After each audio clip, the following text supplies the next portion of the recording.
From VOA Learning English, this is the Technology Report. The internet company Google is testing its newest device, Google Glass. Most of the technologies for Google Glass are already available on smartphones. What is different is that Google has taken those technologies and added them to eyeglass frames. Chris Dale is the Senior Manager of Communications for Google Glass.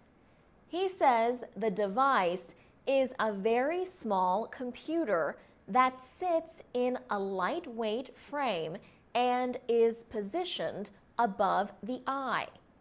He says it makes exploring and sharing the world around you easier. The glasses have a tiny video screen and camera that connect wirelessly to the internet through Wi-Fi, a smartphone, or a tablet computer. You can make and receive calls, send and receive texts, take pictures, record video, or search the web.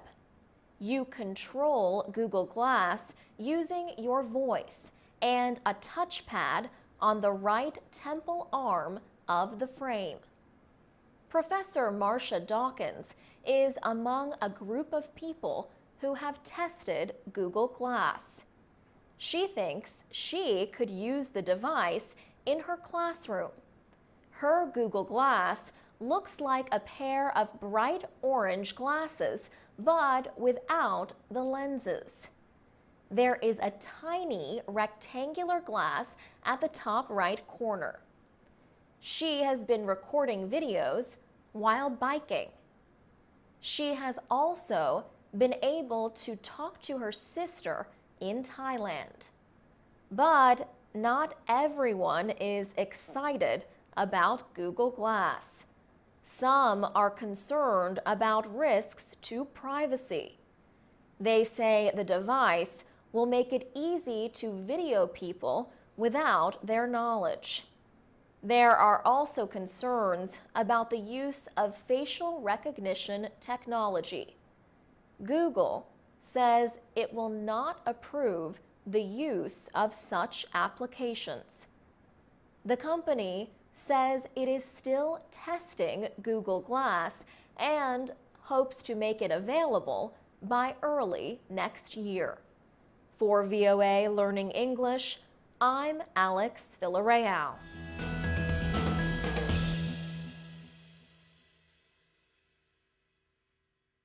This is the VOA Special English Development Report. Manute Bol played 10 years in the National Basketball Association, but he will be remembered as much for his basketball playing as for his charity work in Sudan. He died June 19th from kidney failure and a rare and painful skin disorder. He became sick while working in his homeland. He was 47 years old. A funeral took place at Washington's National Cathedral. Manute Bol was born in southern Sudan. He stood 231 centimeters tall. This is tall even for a Dinka, some of Africa's tallest people. His father, a tribal chief, did not think basketball was good work for a Dinka, but the teenager chose it over herding his family's cattle. He did not have much luck, though, the first time he went up to dunk the ball. As he once told the Washington Post, "When I came down, I hurt my teeth in the net." In the NBA, Manute Bol averaged fewer than 3 points a game on offense.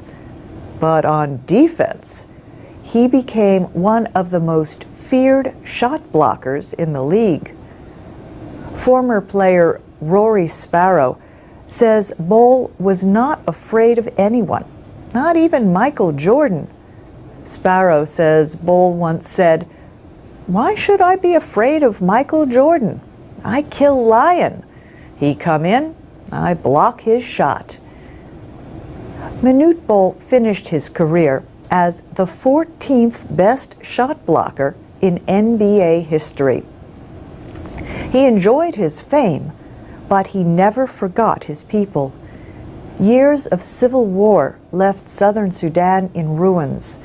He estimated that he lost 250 members of his extended family. He helped raise money for refugees. Reports say he donated nearly all of the estimated $6 million he made playing basketball. Before his death, he was working with the Sudan Sunrise Group to help bring the country together. His goal was to build 41 schools. Manute Bol took his Christian faith seriously. "God guided me to America and gave me a good job, but he also gave me a heart so I would look back," he said in Sports Illustrated magazine in 2004. That year, Manute Bol broke his neck in a car accident. He was thrown from a taxi. After recovering, he moved to the state of Kansas and met United States Senator Sam Brownback. Senator Brownback said he cannot think of a person in the world who used his or her fame for a greater good than what Manute Bol did. He said he gave his life for his people. And that's the VOA Special English Development Report. From VOA Learning English, we bring you news about technology in Special English. The World Bank estimates there are about 650 million mobile phone users in African countries south of the Sahara Desert. That is greater than the number of users in the United States and the European Union. Samia Melham works for the World Bank to increase information technologies in Africa. She says mobile phones are Africa's fastest growing technology. She says more Africans have access to the internet than to clean water or sanitation. She says mobile technology has brought about huge changes in how people live. CNN television recently named 7 ways life has been revolutionized by mobile phones. They include political activism, education, entertainment, disaster management, agriculture, and health. Banking is another industry that has been transformed by mobile phones. Reports say at least half of the adults in Gabon, Kenya, and Sudan use mobile money. Renee Mendy sells goods in the streets of Dakar, Senegal. But he never had enough money to open a bank account. Now, he uses a mobile phone banking service called Orange Money. With his telephone, he can add or take out as little as $1 from his account. He can make payments and send money to family members who live far away. Orange Money says it serves 4 million customers in 10 countries. The World Bank's Samia Melham notes that the French company is facing competition from other mobile banking services. That is not a surprise. The cost of sending a payment by phone is far lower than with traditional transfer agents like Western Union. For VOA Learning English, I'm Laurel Bowman. This is the VOA Special English Technology Report.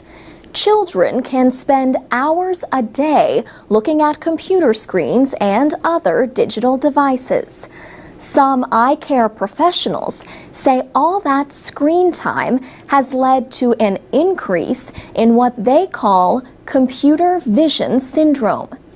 Nathan Bonilla Warford is an optometrist in Tampa, Florida, with VSP, Vision Service Plan, a big insurance provider.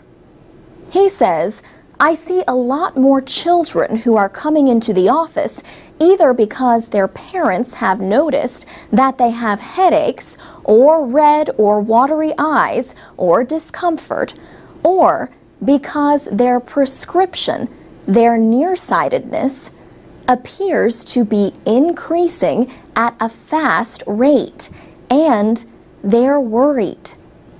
Dr. Bonilla Warford says part of the problem is that children may be more likely than adults to ignore early warning signs.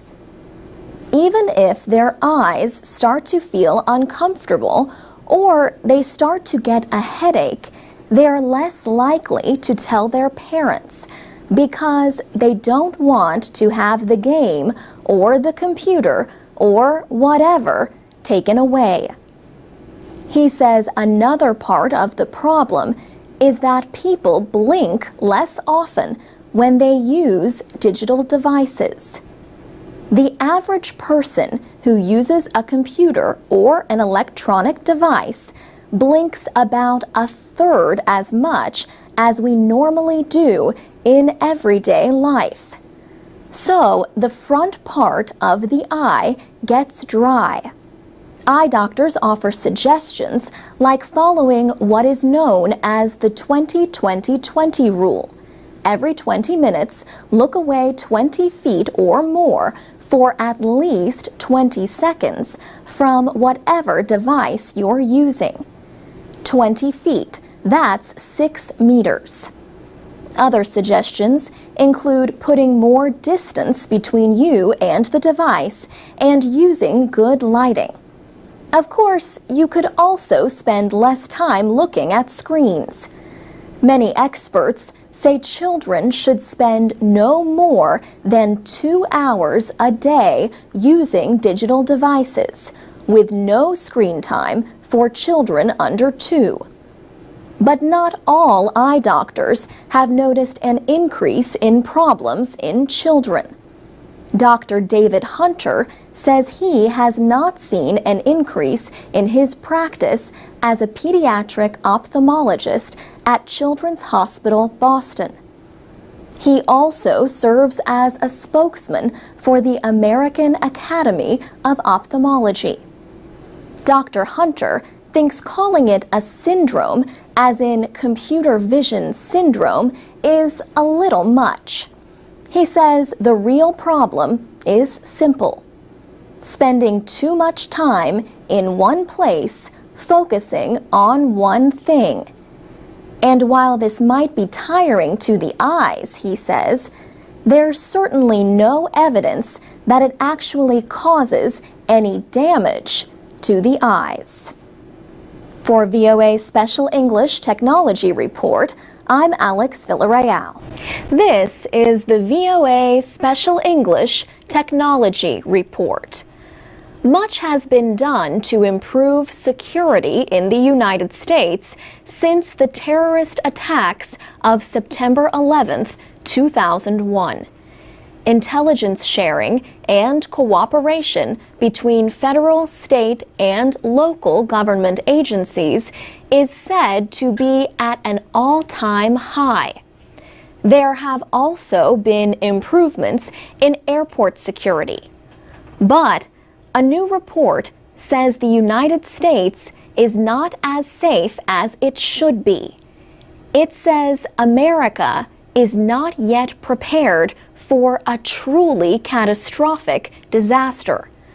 The report is from the National Security Preparedness Group at the Bipartisan Policy Center. The group is led by former New Jersey Governor Thomas Kean and former Congressman Lee Hamilton of Indiana. The two men also led the 9/11 Commission. Congress established the commission to investigate the hijacking attacks and to make proposals for guarding against future attacks.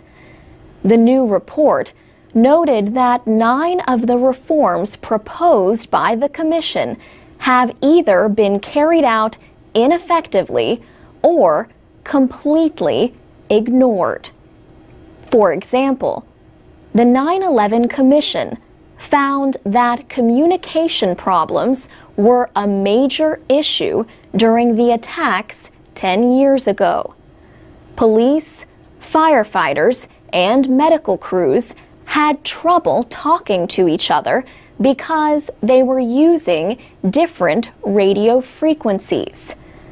Officials said this lack of communication led to needless loss of life. The commission said the government should identify radio frequencies that would be used only for emergency communications. However, this has yet to be done. Secretary of State Hillary Clinton commented on the report.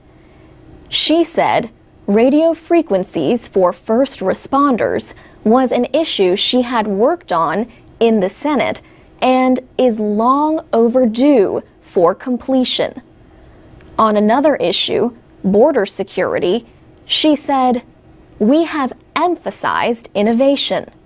For example, we are now using sophisticated new biometric screening tools to improve border security and the visa process." The report praised the deployment of U.S. Visit, a biometric entry system in the United States. The U.S. Visit system uses digital fingerprints and photographic images to identify people entering the United States. The report notes that a similar system for those leaving the country has yet to be established. It says such a system could have helped officials find 2 of the hijackers involved in the 9/11 attacks. For VOA Special English, I'm Alex Villarreal. To read and listen to more stories and to learn English, go to voaspecialenglish.com. This is the VOA Special English Development Report. The earliest process of making paper was done almost 5,000 years ago in Egypt and the Nile Valley. In those days, paper was made from strips of the papyrus plant. Modern paper making began in China about 2,000 years ago. This process produced paper from cloth, straw, wood, or the bark of trees. The raw materials are struck over and over until they become loose. Then they are mixed with water. After the water has been removed, the flat, thin form remaining is permitted to dry. This becomes a sheet of paper. Large machines started to be used for making paper near the end of the 16th century. Today, paper making is a big business. But it is still possible to make paper by hand, since the steps are the same as using big machines. You should choose paper with small amounts of printing. Old envelopes are good for this reason. Colored paper can also be used, as well as small amounts of newspaper. Small pieces of rags or cloth can be added. These should be cut into pieces about 5 centimeters by 5 centimeters. Everything is placed in a container, covered with water, and brought to a boil. It is mixed for about 2 hours with some common chemicals and then allowed to cool. Then it is left until most of the water dries up. The substance left, called pulp, can be stored until you are ready to make paper. When you are ready, the pulp is mixed with water again. Then the pulp is poured into a mold. The mold is made of small squares of wire that hold the shape and thickness of the paper. To help dry the paper, the mold lets the water flow through the small wire squares. After several more drying steps, the paper is carefully lifted back from the mold. It is now strong enough to be touched. The paper is smoothed and pressed to remove trapped air. You can use a common electric iron used for pressing clothes. There are many other technologies for people making paper using small machines. More information about making homemade paper can be found on the internet. You can also order information on paper making through the website enterpriseworks.org. For VOA Special English, I'm Carolyn Persutti. Transcripts, MP3s, and podcasts of our reports are at voaspecialenglish.com. You can also find us on Facebook, Twitter, YouTube, and iTunes at VOA Learning English. This is the VOA Special English Technology Report. Solar water heaters are used around the world and are not very difficult to build. The system we are going to describe is based on a design developed some years ago in Afghanistan. Since then, it has been built and used in many countries. It can heat 70 liters of water to 60 degrees Celsius. It can do this between sunrise and noon on a clear day with an average air temperature of 32 degrees Celsius. There are two parts to the solar water heater. One part is made of a sheet of metal painted black. Black surfaces become hotter in the sun than surfaces painted any other color. This black metal plate is called a collector. The collector is placed in contact with the water. There are several kinds of metal sheets that can be used for the collector.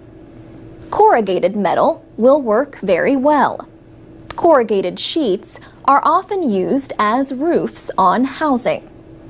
Once the water is heated, it is kept hot with insulation material. This allows the water to stay warm for a long time. The second part of the solar water heater holds the water for the system. This storage tank can be a container that holds about 100 liters. Two rubber pipes are attached to the water storage tank. One pipe lets water flow into the system. The other lets water flow out. When the water heater is working correctly, water will flow from the storage tank to the collector and back again. You can use the hot water at the top of the tank for washing and cleaning. You can change the flow of water so that the temperature is hot or warm as desired. This solar water heater is easy to build and operate. It will last about 2 years before the rubber pipes need to be replaced. There is also something else you will need to make the solar water heater work: the sun. As you might expect, the heater will heat water only on sunny days. You can get more information about solar water heaters and other projects from Enterprise Works Vita. This group works internationally to fight poverty. The website is enterpriseworks.org. Choose the link for news and resources, then click on Publications. For VOA Special English, I'm Alex Villarreal. To read and listen to more stories about technology and for English teaching activities, go to voaspecialenglish.com. We're on Facebook, Twitter, and iTunes at VOA Learning English. This is the VOA Special English Technology Report. America's video game industry was the winner in a decision by the United States Supreme Court. In late June, the justices rejected a law in California that banned the sale or rental of violent video games to people under 18. They said the 2005 law violated the free speech guarantee in the First Amendment to the Constitution. The vote was 7-2. The court decided that video games are a protected form of creative expression, like books, plays, and movies. Paul McGrail, Dean of the University of Dayton Law School in Ohio, says California did not see gaming that way. The state of California tried to argue that this was not speech. It was more of an activity because children interact and play with the video games, and so it's not traditional speech like a book or like a magazine. California lawmakers argued that violent games are especially harmful to children. But the court said they were no more harmful than the violence in other forms of media. Justice Antonin Scalia wrote the majority opinion. He pointed to the violence in fairy tales like Snow White and Cinderella, and in cartoons. Professor McGrail says the court sees its job as only to decide what is and is not legally protected speech. We don't want to get the Supreme Court into making fine distinctions about what is better than others, because that will lead us down a slippery slope. Once you start deciding that, what's to stop the government from saying that, for example, Grimm's fairy tales themselves are too violent, or that particular books should be banned? In fact, from 1915 to 1952, the Supreme Court permitted censorship of movies for fear they could be used for evil. Today, the film and music industries have voluntary rating systems, and so does the video game industry. For example, extremely violent games are rated M for mature. These are meant for ages 17 and older. Only 5% of the more than 1,600 games rated last year were rated M. Still, Abby Holleran, a manager at a GameStop store in Maryland, says M-rated games like Call of Duty, Halo, and Fallout are the most popular games in the store. She says parents have to give their permission for children to buy M-rated games. But the majority of the time, when we tell them what's in it, they don't. For VOA Special English, I'm Mario Ritter.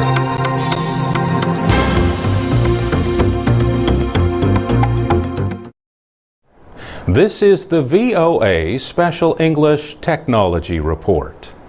We recently told you about a website called pastpages.org.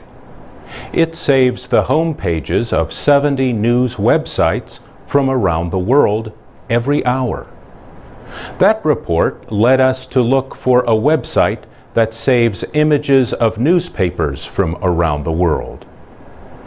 We found today's front pages, a site operated by the Newseum. The Newseum is a museum of news reporting and the media in Washington, D.C. Paul Sparrow is Senior Vice President with the organization. He says, "One of the most interesting things about newspapers is that they are a snapshot in time. They capture a moment when the people working with a newspaper say, 'These are the most important stories affecting our community.'" Paul Sparrow says visitors to the Today's Front Pages website can choose to see all of its newspapers, or they can look only at newspapers from one area of the world, such as Asia, Africa, or South America.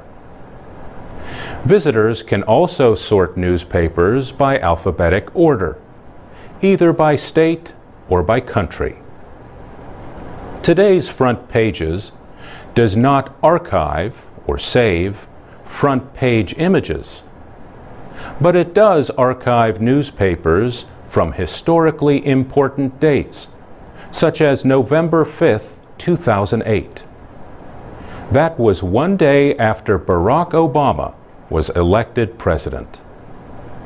Paul Sparrow says readers can learn a lot from the historical newspapers in the museum's collection. He says they will get a better understanding of the culture that existed long ago. The website shows only the front pages of general interest newspapers that publish daily. Student newspapers are not displayed. Some newspapers are not included because they do not have the technological ability to send their front pages electronically to the Newseum, and others simply choose not to do so. The site displays the front pages of 836 newspapers from 93 countries.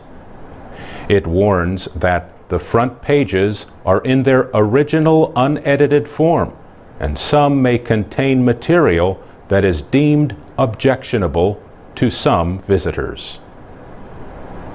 If you are in Washington, you can see many front pages from around the world on display inside and just outside the Newseum.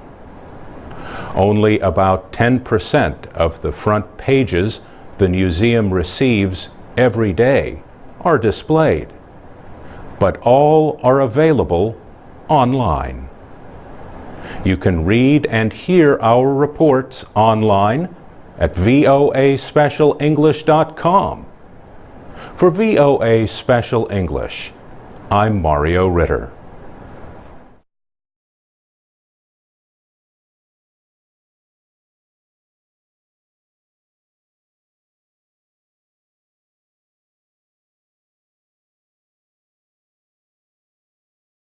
I'm Alex Villarreal with the VOA Special English Development Report.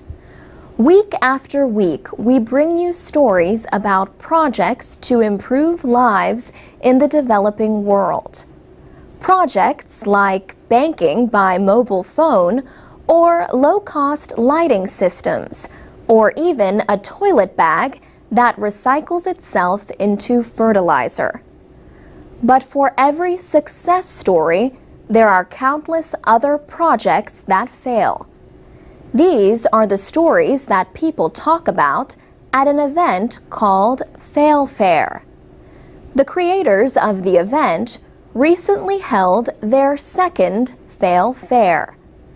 Members of the nonprofit community came together in Washington to talk about their projects and why they failed. Failfare is sort of like a celebration of failure. A prize is even given to the best worst story. But why celebrate? Katrine Verklas is with a nonprofit group in New York called Mobile Active. She was the one with the idea for Failfare. She says the event provides an opportunity for people to learn from the mistakes of others. She says development is a field with finite resources, and so the less money we waste, the better. And part of that is learning from the things that didn't work so that we don't endlessly repeat them. Mobile Active held its first Failfare in New York earlier this year. More than 70 people attended the event. One of them, for example, was there to talk about his failed nonprofit organization, mobileimpact.org. Bradford Frost had hoped to recycle used cell phones and provide them to people in Africa. Katrine Verklas explained some of the problems with this project and others like it. She says it did not work at all because of the numbers of very inexpensive handsets in the countries. She says they call that pseudo, stuff we don't want. Failfare takes place in a lighthearted social setting over food and drinks. Ms. Verklas says the creator of a project is the one responsible for declaring it a failure. She says profit-making businesses talk more about failure than nonprofit organizations do. She says, we have to report to donors, and donors do not like to look bad. And so we don't like to look bad as nonprofits. And so we have a tendency to highlight our successes and never talk about our failures. Katrine Verklas says she hopes Failfare will change this problem over time. She says members of the nonprofit community have been surprisingly open to her idea. For VOA Special English, I'm Alex Villarreal. Transcripts and MP3s of our reports are at voaspecialenglish.com.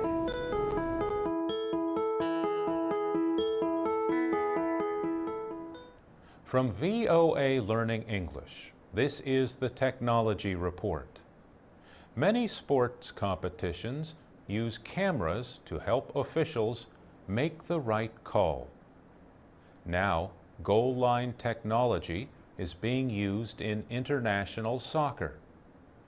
The move to goal line technology follows international pressure on football's governing body, FIFA, after a missed call in the 2010 World Cup.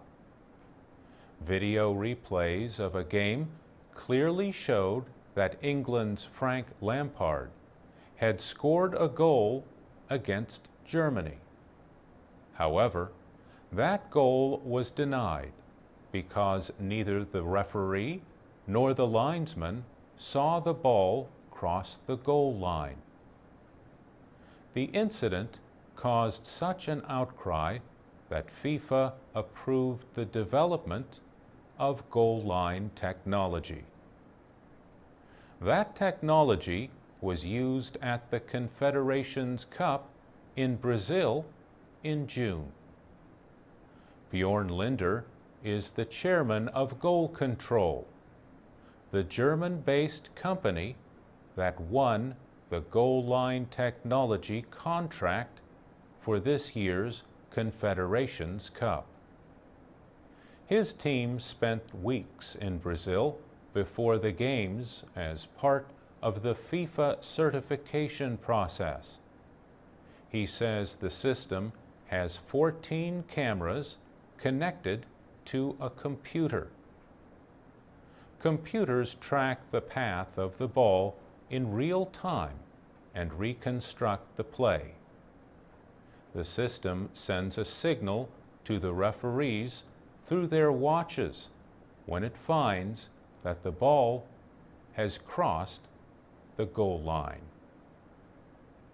Electronic eyes on the goal line may settle arguments, but the data is still only a reconstruction of reality. Goal control claims an accuracy of plus or minus 5 millimeters. This is well below FIFA's minimum requirement of plus or minus 3 centimeters. Goal line technology may become a central part of the sport. But it is still the referee, not the computer, that makes the final call. For VOA Learning English, I'm Mario Ritter.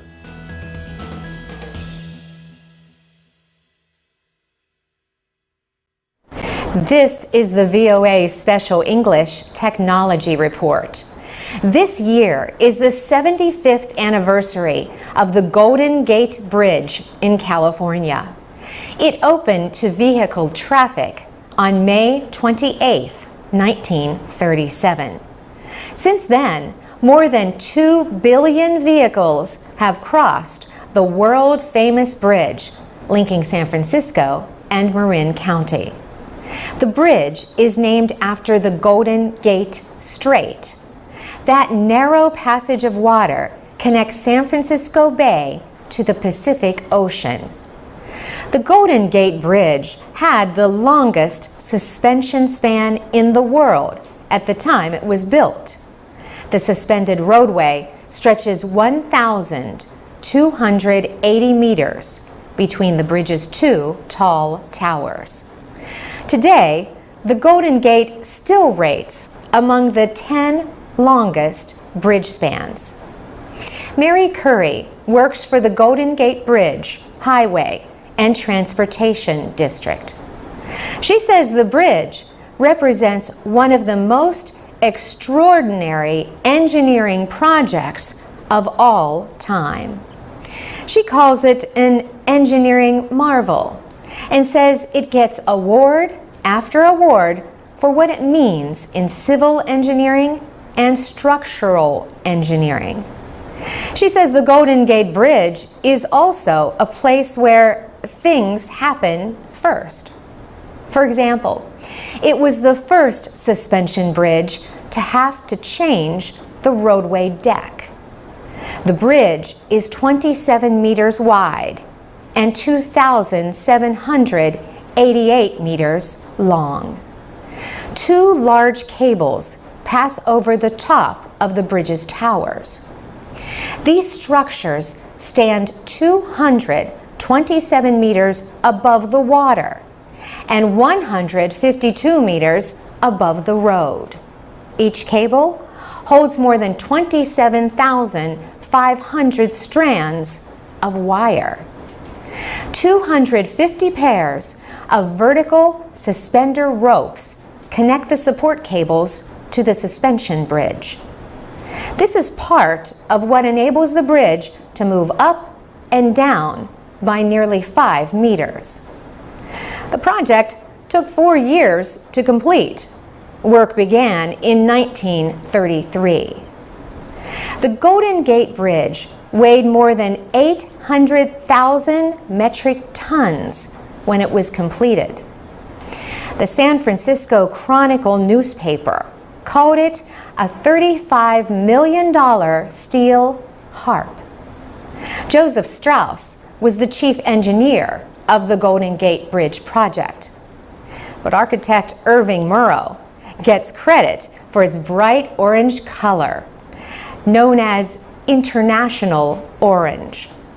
The Navy wanted the bridge painted in yellow and black. The Air Force had suggested red and white. But Mary Curry says Irving Moreau knew that orange would blend with the environment. It would contrast with the ocean and the air above. And it would also allow the Art Deco styling to really stand out. For VOA Special English, I'm Carolyn Persutti. This is the VOA Special English Technology Report. Privacy activists are concerned about Google's new privacy policy as of March 1st. The company says one main policy is replacing more than 60 separate policies for different products. Activists say the changes will make it easier to track the activities of users across Google's many products, from Gmail to YouTube. Mark Rotenberg heads the Electronic Privacy Information Center in Washington. He says Google's aim is to create a single unified profile of its users. We believe that not only is that a threat to privacy, we actually believe it is illegal because last year Google entered into an agreement with the U.S. Federal Trade Commission in which they said they would not engage in that kind of data sharing without the explicit permission of their users. Google says its new policy will make it simpler for users to share information across services like Google Search, Gmail, and Google Calendar. And it says the new policy will help personalize each user's experience. Over time, it says users can expect to see better search results, fewer unwanted advertisements, and more content targeted to their interests. But Mark Rotenberg says, in return, people who choose to use Google will lose control over the information they share. The type of information you might provide for an email service, for example, such as your address book, is different from the type of information that you might provide for a social network service. Mr. Rotenberg says these two kinds of services should be kept separate. In our view, Google is actually undermining a very well-established expectation of privacy, particularly for popular internet services like electronic mail. Critics also see a bigger problem with Google's new policy. The plan would not give users a choice to opt out of the data sharing. Mr. Rotenberg says, in our view, if people want to make their personal information available, they certainly should have the right to do that. What we're objecting to is the effort by the company to take away from the users that choice that they should have. Google says it will not be collecting any more data than it does now. And it says users will still be able to control many privacy settings. For example, they can disable their search history and set Gmail chat to off the record. European Union officials have asked the company to delay the new policy to make sure it would not violate any EU data protection laws. For VOA Special English, I'm Mario Ritter. I'm Mario Ritter with the VOA Special English Technology Report. A shortwave radio might seem like ancient technology these days, but for some people, it remains their only link to the wider world. Ears to Our World is an organization based in the United States. It provides shortwave radios to schools and communities in some of the poorest areas of the world. The radio is small, about the size of a book. and self-powered. Users turn a crank. Winding it for 2 minutes provides about 40 minutes of listening time. Ears to Our World is supported by private donations and partners including Eton, the company that makes the Eton Grundig radios. Thomas Witherspoon started Ears to Our World in 2008. He said, "Our radios are going to people who have no other source of international news and information. It's hard for them to learn new languages and be connected to the bigger world." He said teachers use this information in the classroom to help students learn about the world around them. Ears to Our World works with local organizations to get the radios to where they are needed most. Mr. Witherspoon says the radios are now in 11 communities, most of them in Africa. He says many of these communities are unable to get information any other way. He takes the radios to parts of the world that lack access to the internet or to a national power grid of any kind. These include communities and villages in South Sudan, where people do not have power in their homes. Thomas Witherspoon says information is the most important tool to improve the lives of poor people. The self-powered radios are also useful in emergencies. Teachers in Haiti used them to get information after last year's earthquake. Mr. Witherspoon says Ears to Our World has sent out about 1,200 radios. More than half have gone to earthquake victims, mostly in Haiti. About 500 have gone to individual teachers and schools. More recently, Ears to Our World worked to bring the radios to children with vision problems in Belize. He said having a radio that they can control and listen to and search around on, it just opens a world of information to them. For VOA Special English, I'm Mario Ritter. You can read and listen to all of our reports at voaspecialenglish.com. You can also join us on Facebook at VOA Learning English. I'm Alex Villarreal with the VOA Special English Technology Report. In January, a 5-day internet shutdown in Egypt failed to stop the protests that forced President Hosni Mubarak to resign.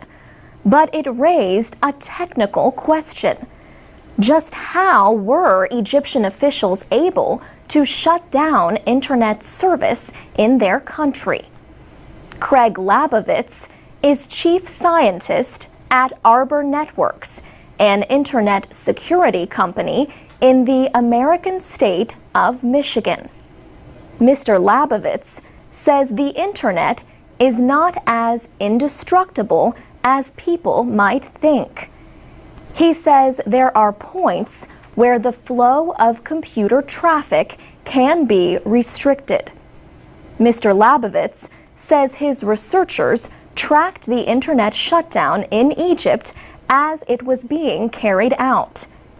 He explains that in Egypt, internet users connect to the outside world through a small number of providers with international links. He said there are 100 or more providers within the country, domestic providers. But there really are only 4 providers that have links to the external world. And there are an even smaller number of data centers where the fiber optics cross Egypt. So, only a handful of machines need to be shut down to have this kind of disruption.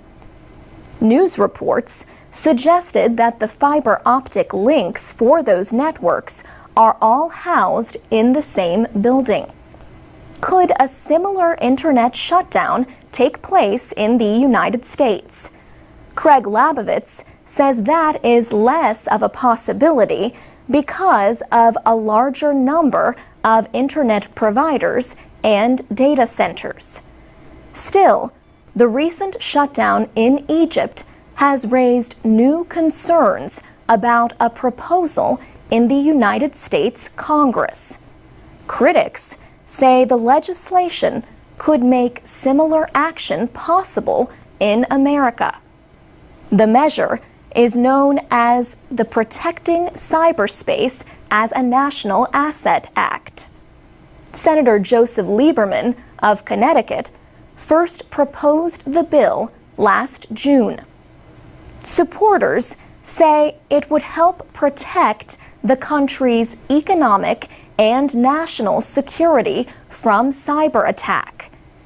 It would give the president the emergency power to shut down or seize parts of the nation's internet in the event of a major threat. Critics say the bill would give the president too much power. Some people call it the kill switch bill, an easy way to shut off the internet. They say the government could use it to censor the web and control the flow of information. For VOA Special English, I'm Alex Villarreal. Transcripts, MP3s, and podcasts of our reports are at voaspecialenglish.com. And we're on Facebook at VOA Learning English.